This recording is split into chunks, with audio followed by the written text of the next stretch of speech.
Joyce Woodworth. Welcome to the Spirit of Winona. The Winona Community Memorial Hospital currently stands behind a sign that says Winona Health. Today we're going to find out what that means. We're also going to find out a history of the hospital, and we'll take a tour and see how the hospital looks today.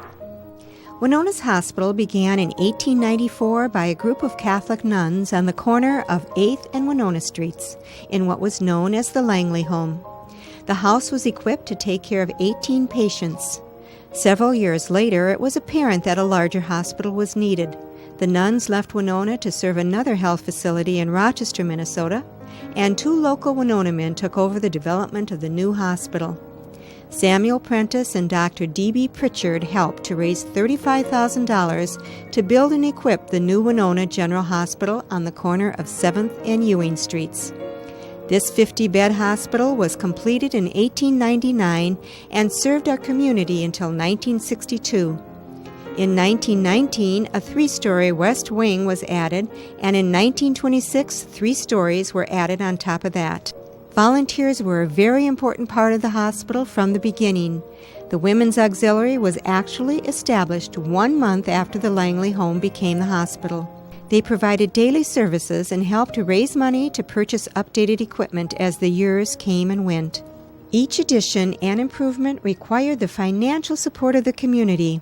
Every campaign to raise funds was successful. When we looked at the hospital and all the different services that are provided, it's a continual growth process, continual meeting the demands or looking ahead at what's taking place in healthcare. And we've been blessed with that, and we've been blessed with the people in the community that support that. It was apparent in the 1950s that the Winona General Hospital was becoming overcrowded. In 1959, the entire Winona community became involved and raised more money in a local area drive than was ever raised before or since, up until this year, that is, for a new hospital. On August 11, 1962, the Winona Community Memorial Hospital at 855 Mankato Avenue opened its doors to all the patients transferred over from the old Winona General Hospital. Roger Metz, who was the CEO of the hospital for 20 years, tells us about the significance of that transition. Basically, in a nutshell, we went from the worst facility in the state of Minnesota to the best. Again, getting back to the community, the people in the community got together and said, hey, we need a new facility.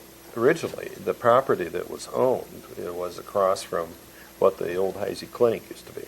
But there was not a lot of room, so there was some discussion went between the city and the organization that this property here, which is about 15 or so acres, would be traded. This then came about that they would put the hospital here. Thank goodness that was dead. Because it does, and it has over the years given us time, or a place or space to be able to grow.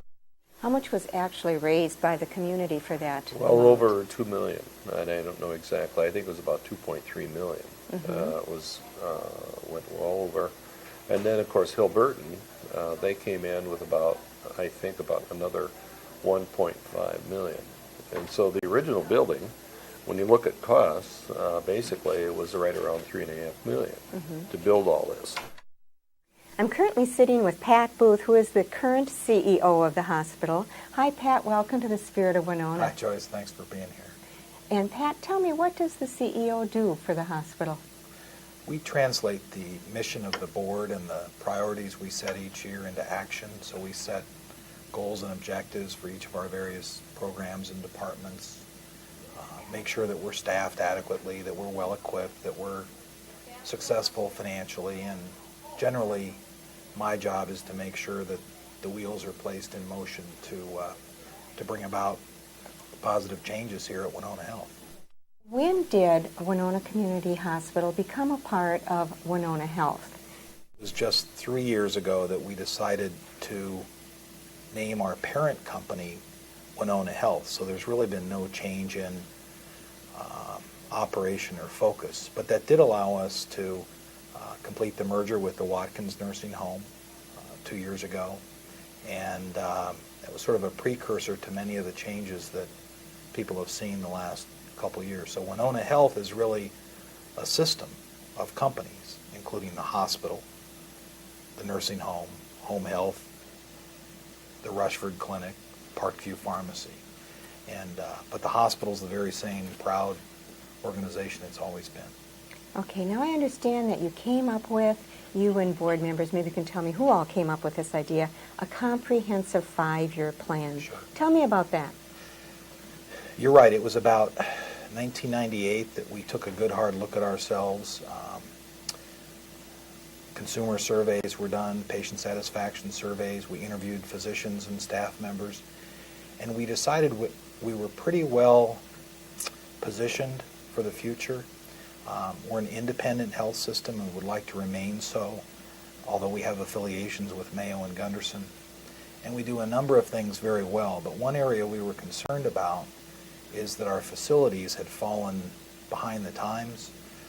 We didn't feel we were as modern and attractive as many other hospitals and nursing homes. And so a strategic plan was developed whereby over a 5-year period we could upgrade our facilities to the tune of more than $10 million so far. The setting for Winona Health is as attractive as can be under the Sugarloaf landmark.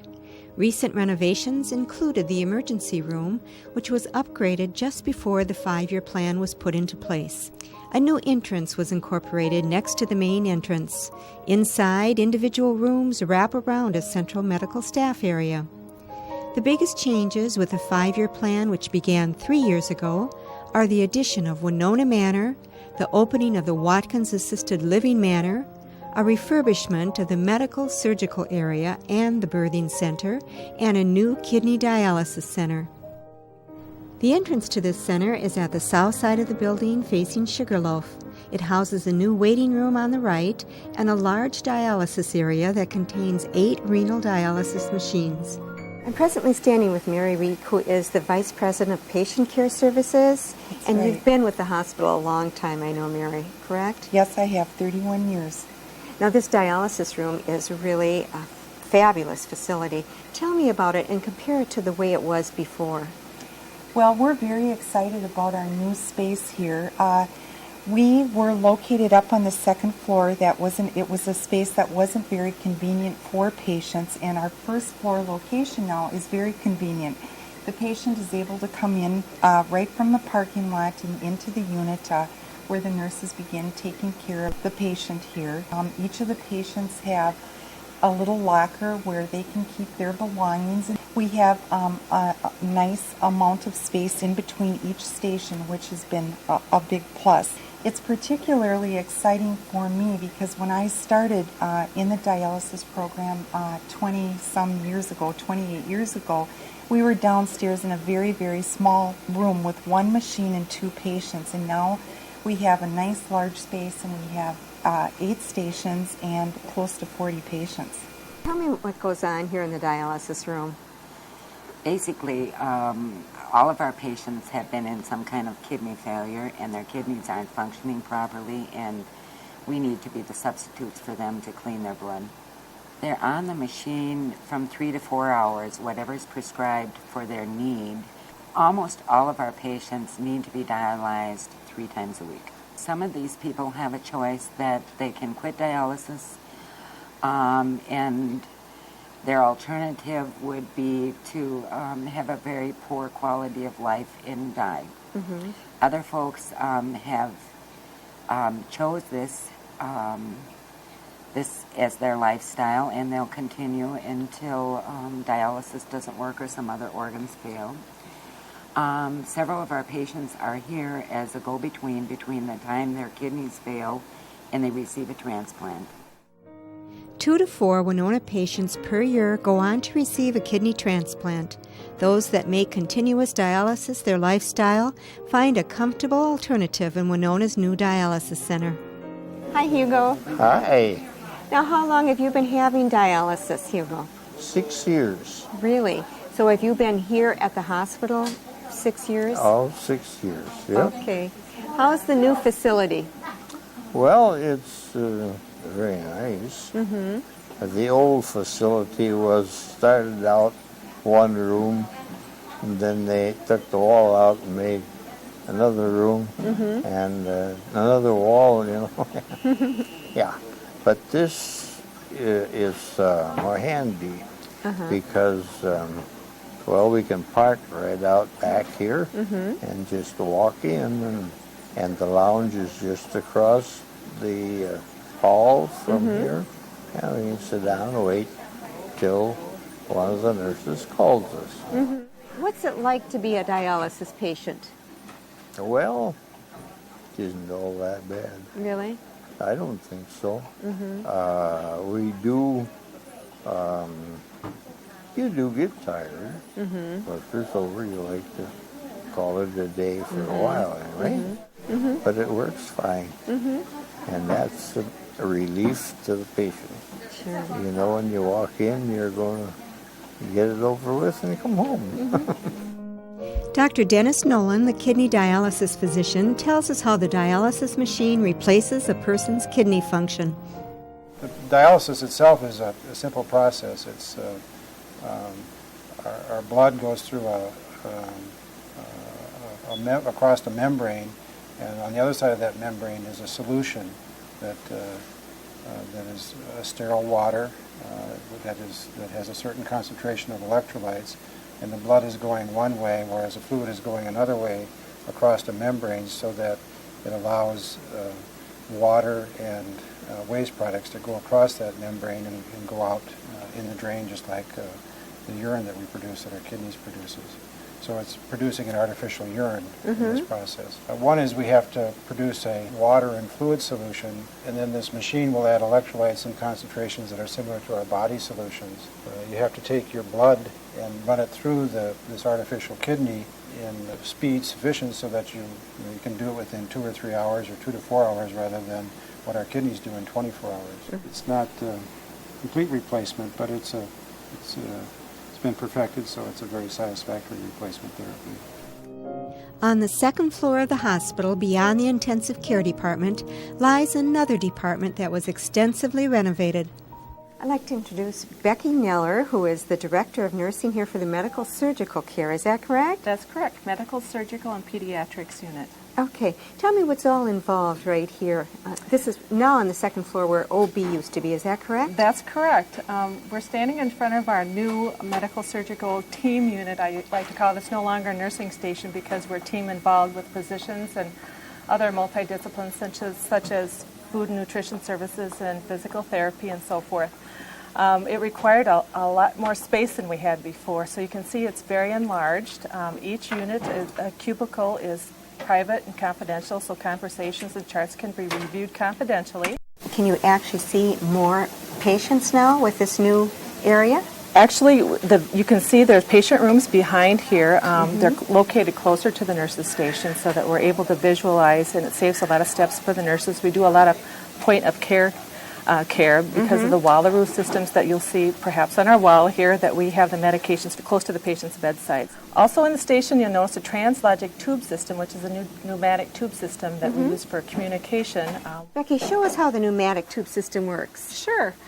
You can see the computer system is located up here, and each department has a specific code number assigned to it. So we would take a carrier and we would open it up and send what we would want to send through this. It's a very secure and tight system in here. And we would place any breakable objects inside a plastic bag and in a bubble wrap just to secure it. Because of the high speed that I mentioned before, there's a high impact going through the tubes.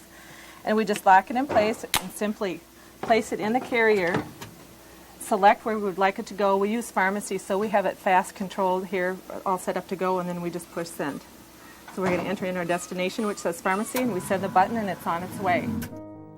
In a matter of seconds, the pneumatic tube system can reach 16 departments throughout the hospital. Beyond the medical surgical area lies the new birthing center. Joyce, we now have arrived at the Family Birthing Center, and you can see this is our Family Birthing Center team station. Renee Isaacson, one of our staff RNs, will give us a guided tour. And we have Sue Dreyer here, who is our secretary and handles all of our paperwork, which is also an important function. Back behind her, you'll see the nursery, which is empty at this point because babies are with their moms, as they should be in an LDRP situation. LDRP stands for Labor, Delivery, Recovery, Postpartum, all relating to the birth experience. The cold, sterile delivery rooms have all been replaced by 5 lovely, efficient birthing rooms.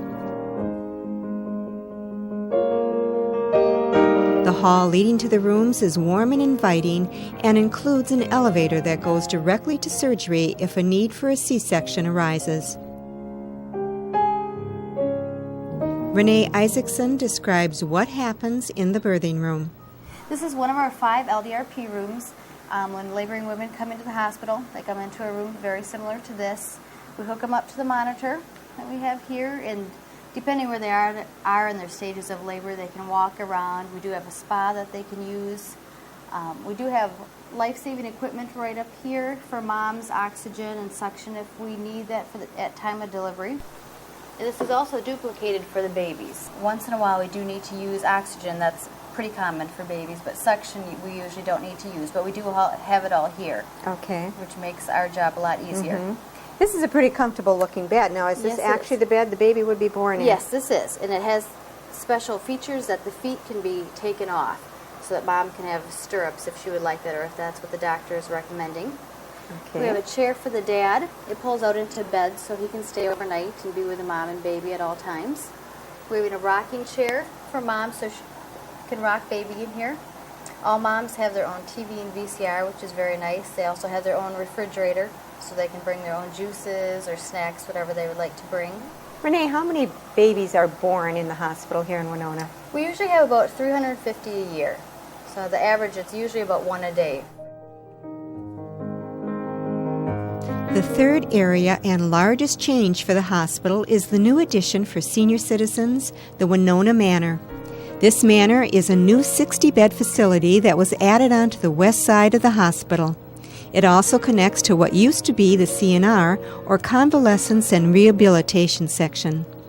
The Winona Manor now functions as a part of the Senior Services Department that Winona Health manages. Also a part of this long-term care program are 60 apartment suites with assisted living at the historic Watkins Manor and 2 smaller home-like buildings on the southwest side of the hospital, the Roger Metz and the Edith Miller Manors. What's nice about Lake Winona Manor is it's a large nursing home, probably one of the largest in the state, but it's been designed in 4 distinct neighborhoods, and each neighborhood serves a different kind of resident. So the newest neighborhood, Lakeview Court, is for the more independent adult, and it's 1 floor. Everyone has a window. Everyone has their own privacy. Mm-hmm. Then the former CNR has been divided into 2 neighborhoods, one that serves Alzheimer's residents, meets their special needs, and another that serves rehabilitation patients. The 4th neighborhood, called Bluffview Boulevard, in a remodeled section on the 2nd floor of the hospital, is for nursing home residents that have complicated needs. Lakeview Court, all on 1 floor, has several lovely gathering places for the 60 residents, including 2 with remarkable murals painted by Julia Krueger, a Winona artist. One of the murals is of a fisherman in the backwaters of the Mississippi River with Trempealeau Mountain and Brady's Bluff in the background. The other mural incorporates a young girl in her vegetable garden. I think the swell brings back memories for some people that this is something that they enjoyed doing in the past, and they've seemed to be excited about the themes that I've been doing. The other one, the fisherman, was kind of neat because I put Trempealeau Mountain in there, and a lot of people, they either lived in Trempealeau or they've been on the river a lot, and they recognized that scene right away, and so that they really like that fact that it's something recognizable, and so it spurs on a lot of conversation. And what do you think of the mural over here? I love it. Mm-hmm. It's really nice. How do you like the mural, Elmer? I like it. Uh-huh. What does it mean to you? Well, I did a lot of fishing, and it reminds me of my younger days. Uh-huh. The themes of the murals are just part of the many caring touches the Winona Manor has incorporated into their new facility. Rand Gettler, the president of Senior Services, tells us how the new long-term health plan came about and what the benefits are to the residents. I understand there's no longer CNR, and this is the biggest change that's been made under the Winona Health Plan. Tell me about how it's evolved from CNR to what it is today. Well, in 1999, we merged with the Watkins home, and we formed a new Senior Services Corporation. And what we did was to get permission from the state to move a number of the licensed nursing home beds to this campus. So the CNR unit used to be a 104-bed nursing home, and we expanded that to 191 and moved about 90 residents from the Watkins home to this campus. We wanted to provide completely updated facilities, newer, nicer, more home-like, hotel-type environment versus a traditional nursing home that looked a lot like a hospital and was based on a medical model, and we would like to move more to a social model. Now we want to give residents more choices and more control in their life. Coming to a nursing home, often you feel like you're giving up so many things, and so we are trying to give them choices as to when they get up in the morning. We have a broader time available for breakfast, seating. We have a great activities program, lots of outings, go fishing, go to the gambling casino, go out to eat, go look at Christmas lights. Residents are busy here too, doing things like playing cards and things that they were used to doing in their regular daily life. Do they have some good activities for you? Oh, yes. And how's the food? Well, people always complain about the food, but at least we don't seem to get thin. Must be okay. Have you met some new friends? Oh, yes. How about some old friends? Any of your old friends here with you? Yes, these are old friends here. And what are you doing here today? Playing 500. Who's winning? And we had a birthday party today. Elmer was 97 years old. Happy birthday, and Elmer. he furnished us with cake and cookies. And that's and then we started playing cards after that. So you're having a good time. Great room to be playing cards in too, isn't it? Yes, it is. For more than a century, Winona Community Memorial Hospital has been taking care of our residents. Now, under the umbrella term Winona Health, it provides all medical services from birth to death. We have seen the improvements thus far. Pat Booth tells us what the future holds. The 5-year plan totaled about $25 million, and so we've still got about 2 years to go and another $10 million. The next big project that people might see is the diagnostic center. Our current radiology department is much too small to meet the community's growing needs. So we're thinking of expanding the imaging department, bringing that fixed MRI to town, a new entrance that would allow outpatients to come in and out quickly for lab work, for EKGs and chest x-rays and that kind of thing. We're also planning to expand the surgical services program. Another waiting room will be added for patients and family, another surgical suite, and maybe some additional support space. The $25 million cost for the improvements to the hospital requires a good amount of support from the local residents. Just as in the past, when the community supported the Langley Home, the Winona General Hospital, and the Community Memorial Hospital, residents are now asked to help prepare for tomorrow. I'm currently sitting in the lobby of the hospital with Gary Evans, who is the chairman of the board of Winona Health, and he's also the co-chair, along with Pete Rail, of the campaign that's currently going on. Hi, Gary. Hello, Joyce. How are you? Fine. Welcome to the Spirit of Winona. Thank you. It's good to see you in this setting. Oh, thanks. Gary, now I understand the campaign that you're running right now is called Caring Today, Preparing for Tomorrow, correct? It is indeed. And tell me how the campaign's going. It's going wonderfully well. Actually, everything we hoped it would be and more. We're just thrilled.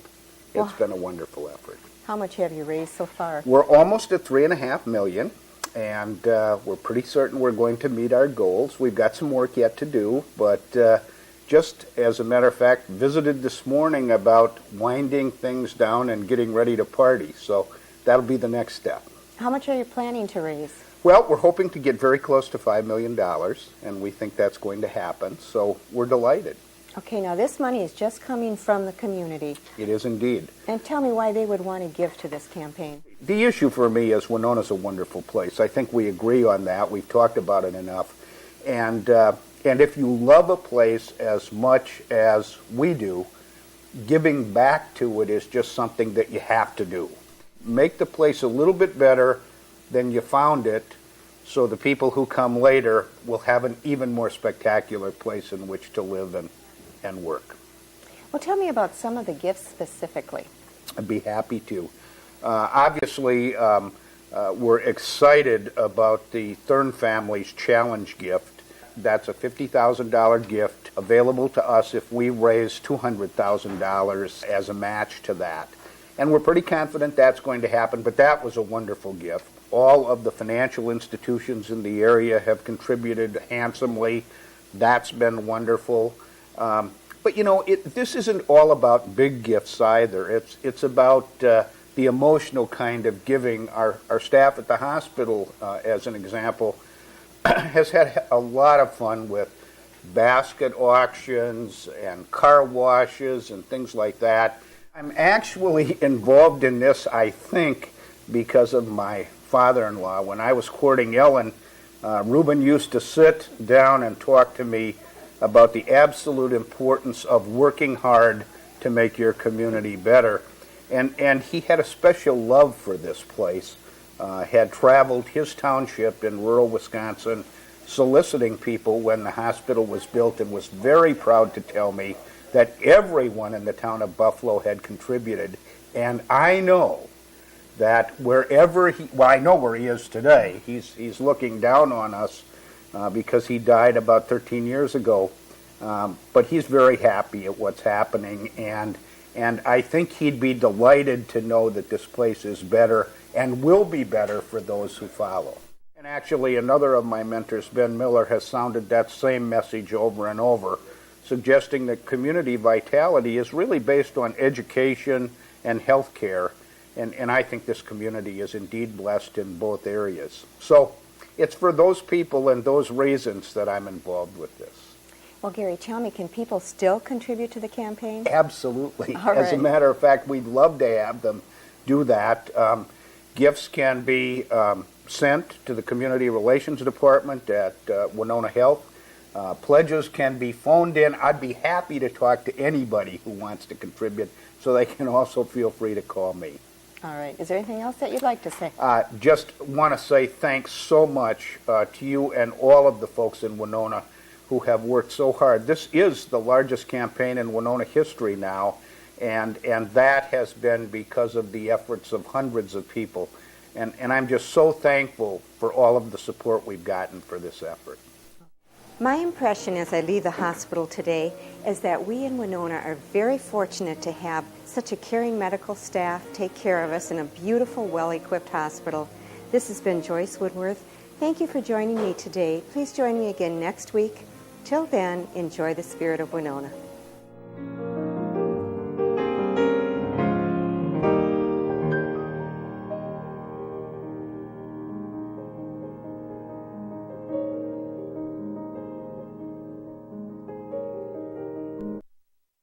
Are you looking for a new home or ready to sell your existing home? Direct yourself to Century 21 Golden Globe in Winona and let Debbie Wildenberg open the door to a whole new experience in buying or selling your home.